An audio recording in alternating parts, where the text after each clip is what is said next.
महाराज युधिष्ठिर ने पूछा, हे भगवान, आपने सफला एकादशी का महात्म्य बताकर बड़ी कृपा की। अब कृपा करके यह बतलाइए कि पौष शुक्ल एकादशी का क्या नाम है, उसकी क्या विधि है और उसमें कौन से देवता का पूजन किया जाता है।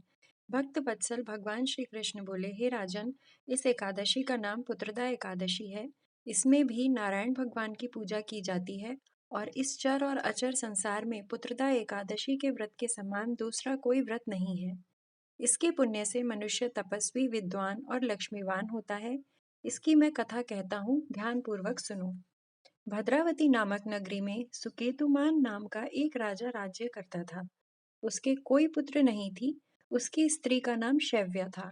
वह निपुत्री होने के कारण सदैव चिंतित रहा करती थी। राजा के पितृ भी रो रो कर पिंड लिया करते थे और सोचा करते थे कि इसके बाद हमको कौन पिंड देगा।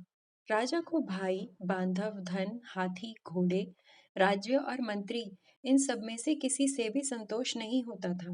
वह सदैव यही विचार करता था कि मेरे मरने के बाद मुझको कौन पिंडदान देगा। बिना पुत्र के पितरों और देवताओं का ऋण मैं कैसे चुका सकूंगा। जिस घर में पुत्र ना हो, उस घर में सदैव अंधेरा ही रहता है। इसलिए पुत्र उत्पत्ति के लिए प्रयत्न करना चाहिए। जिस मनुष्य ने पुत्र का मुख देखा है वह धन्य है। उसको इस लोक में यश और परलोक में शांति मिलती है, अर्थात उनके दोनों लोक सुधर जाते हैं। पूर्व जन्म के कर्म से ही इस जन्म में पुत्र, धन आदि प्राप्त होते हैं। राजा इसी प्रकार रात दिन चिंता में लगा रहता था। एक समय तो राजा ने अपने शरीर को त्याग देने का निश्चय किया, परंतु आत्मघात को महान पाप समझकर उसने ऐसा नहीं किया।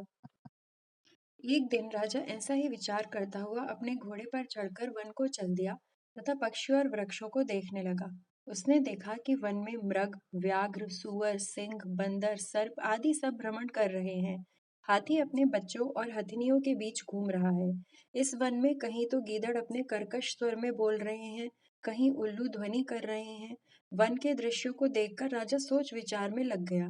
इसी प्रकार आधा दिन बीत गया।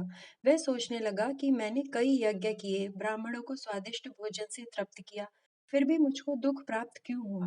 राजा प्यास के मारे अत्यंत दुखी हो गया और पानी की तलाश में इधर उधर फिरने लगा।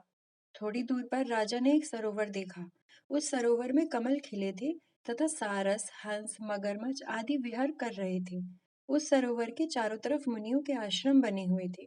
उसी समय राजा के दाहिने अंग फड़कने लगे। राजा शुभ शकुन समझकर घोड़े से उतरकर मुनियों को दंडवत प्रणाम करके बैठ गया। राजा को देखकर मुनियों ने कहा, हे राजन, हम तुमसे अत्यंत प्रसन्न हैं। तुम्हारी क्या इच्छा है सो कहो। राजा ने पूछा, महाराज, आप कौन हैं और किस लिए यहाँ आए हैं, कृपा करके बताइए। मुनि कहने लगे कि हे राजन, आज संतान देने वाली पुत्रदा एकादशी है। हम लोग विश्वदेव हैं और इस सरोवर में स्नान करने के लिए आए हैं। यह सुनकर राजा कहने लगा कि महाराज, मेरे भी कोई संतान नहीं है। यदि आप मुझ पर प्रसन्न हैं तो एक पुत्र का वरदान दीजिए।